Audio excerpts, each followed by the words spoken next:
I mean, I can just talk into the void. I mean, you could. That's what I do. And Yeah, it right. seems passable. That's pretty much my life when you put it that way. Yeah.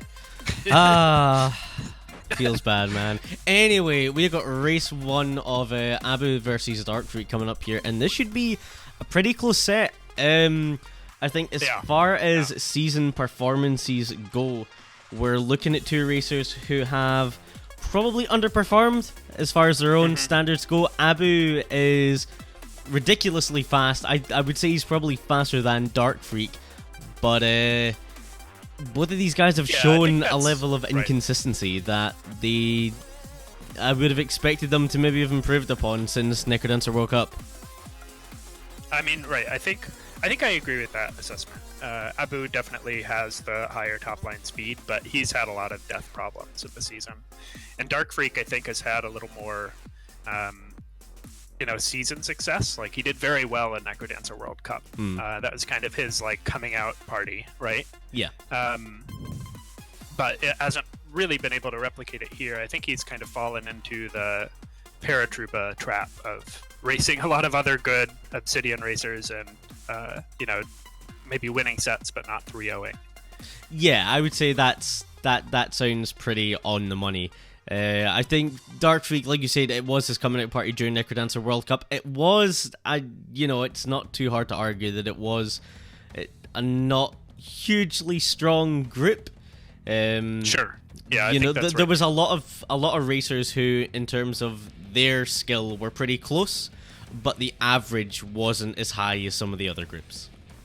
Yeah, I agree with that. Still, though, I think that kind of success breeds confidence. Absolutely, and you would have liked to see a little more. But they're off right now, and they have the chance to right the ship. Yeah, exactly. So really good chance here to put themselves into an automatic play-in spot via that promotion to Crystal tier. And from the get-go, torch of strength for both of our racers. It looks like DarkFreaack has got himself some chainmail. Abu, on the other hand, managed to find himself a titanium broadsword. So 3 damage broadsword, really nice. Not the fastest weapon in the world, but getting to that 3 damage threshold this early is going to do him a lot of favors. I think Abu probably checks purple, right? Yep. Yeah, gets charisma. Yeah, and I mean, that ring of charisma can really bail you out, Yeah. I mean, the problem with weapons like Obsidian Broadsword is, if DarkFreaack sees that Abu got charisma and checks black instead and gets, Obsidian Axe or something ridiculous, it's like you've missed that opportunity because you had an okay weapon but not a good weapon. Exactly. You decided to go for the safer option because if you go purple, generally whatever it is, you're going to be taking it, especially on your zone 1 boss. There's a lot of stuff in that black chest that you're straight up just going to not want to take ever. And you're seeing a good example of that with that Obsidian Whip from the boss chest on DarkFreaack. So he didn't miss out on anything. Yeah, not this time. So both of our racers, I mean, they're basically running the same build minus that Ring of Charisma on Abu's side. DarkFreaack does have luck. Is big. Oh yeah, you're right. If he can keep it, that is a huge. I mean, that's like 10 seconds on the Necrodancer fight. Yeah, real big advantage letting you dig out the tile that the Necrodancer stands on. Ooh, blood. And that Shrine of Chance was just waiting to be bombed with an exploding mushroom on one side and a bomb trap on the other. Exactly. It was going down one way or the other. Ooh, there goes that glass armor for Abu. I think you swapped to I don't know. With a 2/3 Blood Rapier, I don't know if you do swap to Obsidian Long. From DarkFreaack's weapon, I think you would swap to Obsidian Long. Yeah, I think in DarkFreaack's position, sure. But Abu with the... Yeah, but he doesn't go that direction, so... Yeah, exactly. Both of our racers pretty close here. Abu keeping this slight lead. Heal spell from the purple chest. So DarkFreaack's still going to run this 3 damage broadsword through zone 3. You're going to have to be careful with these hot coals. Will get caught on them and needs to be careful. But that heal spell is going to make them a little less spooky. Yeah, and I think I would prefer Abu's build right now. We kind of had a discussion this morning in Theorycraft about heavy glass and glass generally, and I think there's sort of a consensus among top-ish racers that glass is just not as useful anymore, and high damage is not really as useful. Once you are at that 3 damage threshold, that's really all you need Zone 4 and Zone 5 are not hugely damage-intensive zones. And so the meta is, getting these ridiculously tanky builds like Abu just picking up that plate mail and just pushing as hard as you can and not caring about whether you get hit. Yeah, exactly. Abu now in a position where he's going to be regenerating health off of enemies he kills, and he's going to be scooting by a lot of them. But he did give up the lead to get that. He did, yeah, but with this build, you're probably going to see him take that lead back pretty quickly. Again, this broadsword for DarkFreaack, 3 damage is nice, but it's a slow weapon.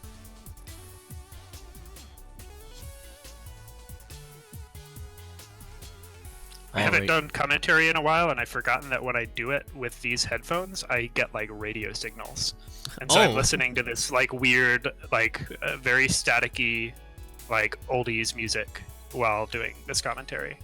It's kind of like a vaporwave sort of thing going on, like super staticky. Vaporwave Darwin. There's got to be a thing.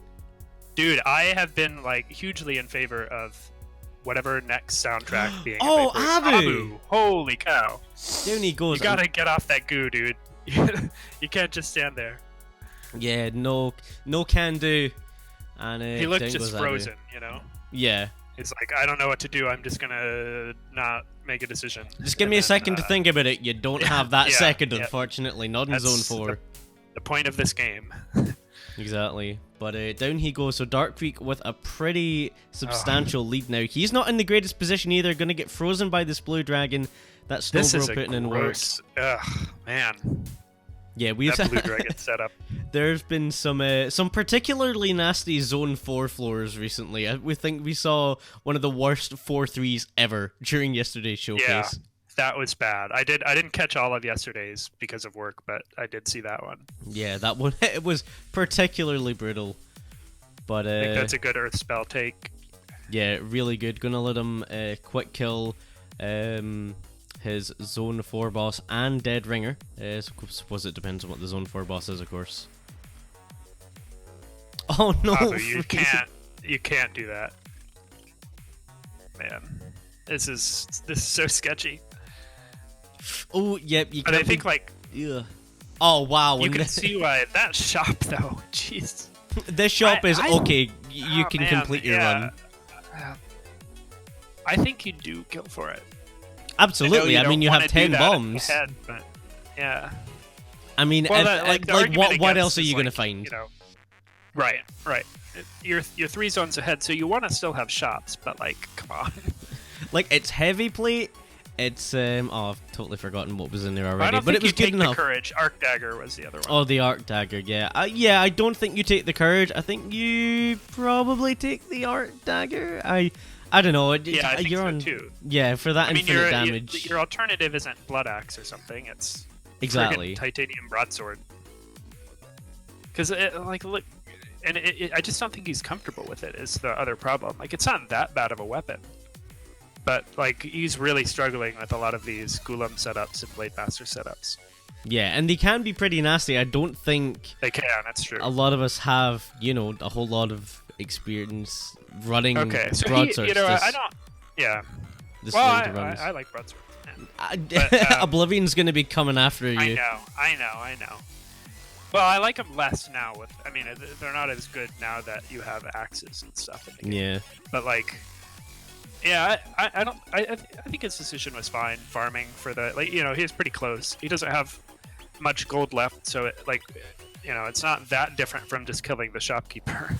I guess he got 500 from the boss, but yeah, gonna be up to 4 damage here after the Zone 4 boss picking up some sunglasses. Not really doing him much use. I think there's a decent argument there to just not take them. Just straight up leave them behind. Yeah, I think I agree with that. All right. I don't know about that. Yeah. I've got some feelings about that. They're not particularly positive either. Get a shovel. I know that you don't, shovel. The importance of shovel is having a quick necrodancer, but the thing about a quick necrodancer is it's also a safe necrodancer. Exactly. The sooner you can get off of the new necrodancer fight, the better, because those spawns are out to get you. It's no longer the cakewalk that it once was, and I'm just a little bit confused about the way Darkfreak approached that dragon there. Just could have hit it. Had umpteen opportunities to just normally hit it, and then decided to go for the. He was spooked by the warlock. I guess. I think it's fine to take stupid / like inefficient paths to killing mini bosses when you're this far ahead. Yeah, that is the advantage he has at this point. I really like that Earth spell. I wish more people would use it that way, honestly. Yeah, we don't see a lot of defensive Earth spells. Yeah. Right. But it can be a real tool for when you're pushing, and it's like you have a ton of enemies behind you, and like it's like 3 electromages coming at him. Just block them off. Yeah, exactly. I will put in a suggestion recently where if you use the Earth spell and you're hitting the and the Earth spell is hitting the same tiles, it'll upgrade them in tier, which I think is bad, but it's also hilarious. Yeah, right. I agree with that assessment too. Yeah, it's I would like to see it in a world where like we get it for a day. Like if it had been put in for April Fool's Day, that would have been fine. But I think I like that. I like trying that stuff out in pre-release. And Abu's done a pretty good job catching up here, but it's just too big of a gap when you die in Zone 4. Yeah, and not really enough to pressure Darkfreak. Exactly, there really isn't enough on this seed to kind of catch up. There's no kind of clutch Obsidian Rapier, Obsidian Axe, just kind of out of nowhere to make up the gap. Because when you're trying to pressure somebody who's this far ahead, so Darkfreak, he bombed out for a potion and he farmed up for that heavy plate. And if you're going faster, you probably just kill for it, and maybe you skip the potion because you have a lot of armor, and those are the kinds of decisions that you want to pressure somebody into not making. But you just really can't once you're at a certain level of being behind. Exactly. There's a point where you just gotta go. Yeah. And Abu losing his glass shovel on the same room that he died to, I think.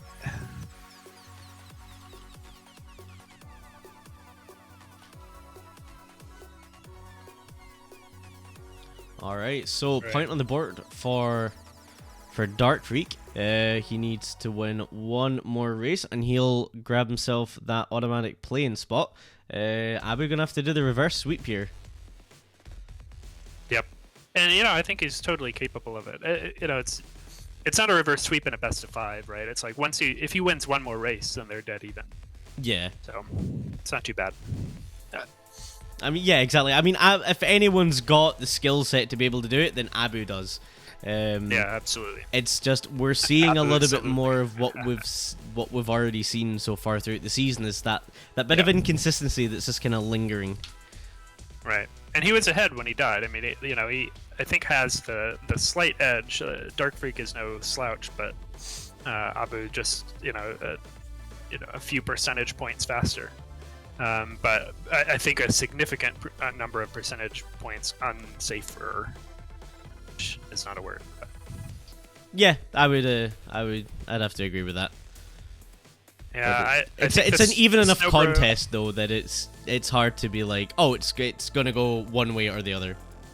Yeah, absolutely. Which is probably the case in most Obsidian races.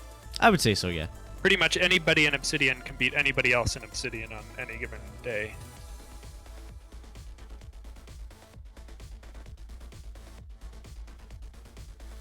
This could be Obs, but you're playing. Damn it, Space Cow. For shame. For shame. We get enough puns from the game, you guys. Yeah, no kidding. Yeah. And I think this is a nice build that's coming together for both of these guys.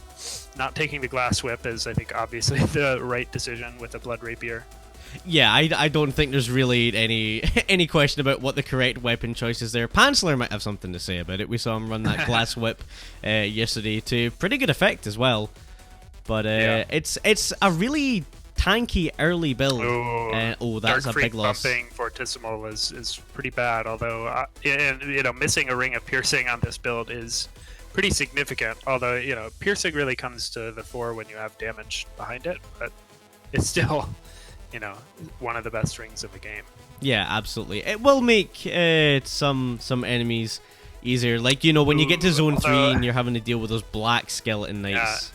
Yeah. Ooh. And Darkfreak getting bailed out, going the wrong way and finding peace. Yeah, and I mean, it's the way the cookie crumbles. We see it so often. Someone will get rewarded for going the wrong way. So, Ring of Piercing versus Ring of Peace here. I don't know. I think there's an argument for peace on this build. I would say so, absolutely. When you're only running a weapon that has 2 damage on a lunge, and normally it has 1, peace is a really, really solid find. Abu giving up his lead to pick up Lucky Charm. That's I fine. don't mind it. Spend your beats, get your Lucky Charm, ignore bats for the rest of the run, and get better crates and barrels. Giving up a bomb and more lead to check that shop. I think I do disagree with it and how close this race is. Although Abu, I think we've seen every time he does a trapdoor, he does it just slightly more efficiently than Darkfreak, so he made up some time there. But yeah, it really does have those trapdoors down to a pretty fine art. And as you can see, maybe 5 or 6 beats behind, Abu did drop his beat multiplier, so he's not going to get anything from the boss chest. Darkfreak's going to get an Obsidian flail. I think you can make an argument for it if you get it in like Zone 1. Flail is really good before Zone 4, but I do not like it going into Zone 3. Like, look at what he has to do to get around. This is awful. It's so stupid. Yeah. Yeah, this is exactly why you want to be off of flails in Zone 3. And broadswords to a lesser extent, you still get yourself caught on things. But the flail is it's just, you hit so many tiles. It's only 2 more tiles than you hit with a broadsword, but it feels big awful. Luck difference there. Did you see that? Dark Freak opened the barrel and got 1 bomb, and because Abu spent the time getting luck, he got 3 bombs. So, he's at 6 to 4. 4 is obviously enough, but it might not be if he uses one of those for boss kills or to check another shop. Boots of Pain, he can't take them. Yeah, would have maybe really liked those. Would have helped him go a lot faster. It gives you that ability to kind of jump right into groups of enemies. But no can do anymore. He's in a pretty sketchy spot now. Yeah, half a heart with a flail. For him. Well, I guess it is doing something for him in that he is alive now, but it's not going to continue to do anything for him until he gets exactly. It's kind of run its course in terms of being useful for now. This is a pretty gross 3-3 exit. The Yetis and the Riders stacked up like that. 4 Yetis that Abu is killing. He's just trying to go around. Which, just wants nothing to do with him. Although he ended up taking the Cole's hit.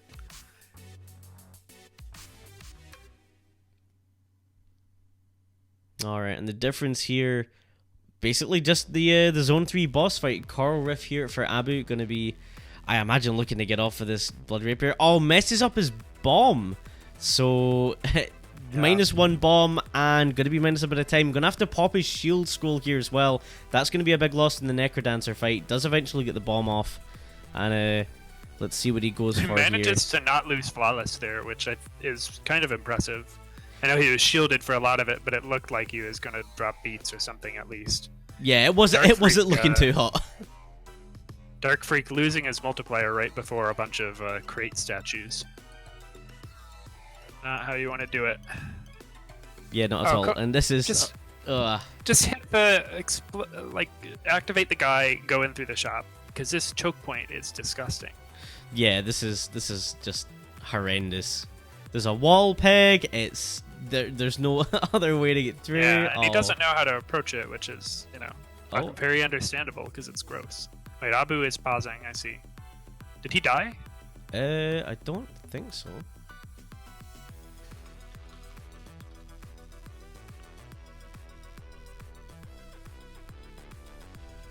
I mean, we don't want people to just unilaterally pause. Okay, he's unpaused. I guess whatever was happening is not happening anymore. Yeah, maybe just needed a second to be like, all right, let me just process everything that's going on. Yeah, he really can't take a second though right now. Yeah, it doesn't have that time. Oh, great Infernal Torch usage there. Goodbye, Ogre, on this 4-2 for him. Oh, Yeah, good old spirits. Friggin' Dark Freak. That one hurt to watch. I missed it. I was watching Abu. It's Diagonal Spirit, maybe 3 tiles away from him, and Abu lost his hit, Frost Charm.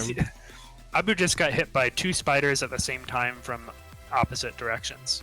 Yeah, it looked pretty good. Really bizarre. Yeah, managed to get the replay up just in time for that. Dark Freak with a nice conga kill with the Snowbro. Oh man, but his those boss chests are so tempting. Okay, maybe not the glass axe so much as the courage. Get yourself a mop. I mean, you keep peace. I think. But yeah. It's like where was that? Maybe a zone or 2 ago to make life a bit easier. Dark Freak. The flail is just not friendly with these electro mages. He's just stuck there waiting for the ball to hit him. Yeah, and I think what you're probably going to see here is Abu making up a fair bit of time. This flail is going to be slow getting through zone 5. Oh, there's leaping in the 5-2 shop, and then another... in fact, no, it's his first +1 damage. Sorry, it was the previous race they both had. Plenty of damage ups. Almost taking another electro ball there. The thing, like, I think Flail is sort of low-key really bad in Zone 5, too. Like, we talk about it being really bad in Zone 4 because of Blade Masters. But, like, if you are not on the conduit and there is an Electro Zombie that can't progress... you're stuck. You're just stuck. There's no, like, you can't do anything about it. And Abu is just going nuts here in this boss room. Yeah, he's... I don't blame how he approached this, but it is funky. Yeah, I think Battle Shovel earlier was probably the solution. So he's about a boss behind. Should have a good Dead Ringer kill. Right side spawn. Yeah, just gonna do the good old fast strat, straight up the left hand side. But yep. I mean that if it wasn't going to be any other part of this, then the leaping is going to seal it here for Dark Freak. Yeah, although it's not impossible for him to die. That is one thing with the leaping, is you can kind of just jump into stuff. But he avoids it, and will be taking this set. Yeah, there you go. So Dark Freak gonna roll out your 2-0 winner over Abu here. Abu did get down on his Necrodancer fight towards the end there, but